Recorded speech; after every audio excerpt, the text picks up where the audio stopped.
بسم اللہ الرحمن الرحیم۔ ایک بار پڑھ کر سارے گناہ معاف کروانے کا چمکتا موتی۔ جیسے نقطے کی تقسیم دو نہیں ایک، ایسے ہی ہے اللہ سبحانہ تعالیٰ بھی ایک ہے دو نہیں۔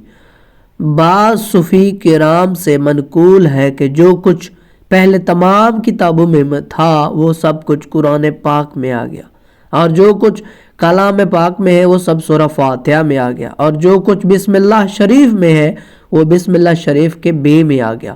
بعض حضرات نے اس کے آگے بھی اضافہ کیا ہے جو کچھ بے میں ہے وہ سب کے نقطہ میں آ گیا، اور نقطہ اس چیز کو کہتے ہیں جس کی تقسیم نہ ہو سکتے ہو۔ جس طرح نقطے کا مطلب ایک ہی ہے، اسی طرح اللہ سبحانہ تعالیٰ بھی ایک ہی ہے، دو نہیں ہو سکتے۔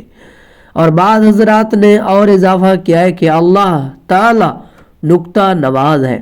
ہادی برحق رسول اللہ صلی اللہ علیہ وسلم نے ارشاد فرمایا، یعنی جس نے ایک بار بسم اللہ الرحمن الرحیم پڑھا تو اس کے گناہوں میں ایک ذرہ بھی باقی نہیں رہتا۔ سبحان اللہ۔ پکڑنے پر آئے ایک نقطہ پر پکڑ لے، بخشنے پر آئے تو ایک نقطہ پر بخش دے۔ واقعی یہ نام کوئی کام بگڑنے نہیں دیتا، واقعی یہ نام کوئی بگڑنے نہیں دیتا، بگڑے ہوئے کام بھی بنا دیتا ہے یہ نام۔ یہ حی القیوم ہے، یہ ستار العیوب ہے، یہ اللہ کل شیء قدیر ہے۔ وہ رحمان ہے، وہ رحیم ہے، وہ باغ دل کا نسیم ہے، وہ تمام دلوں میں بسنے والا حی و قیوم ہے میرا مالک۔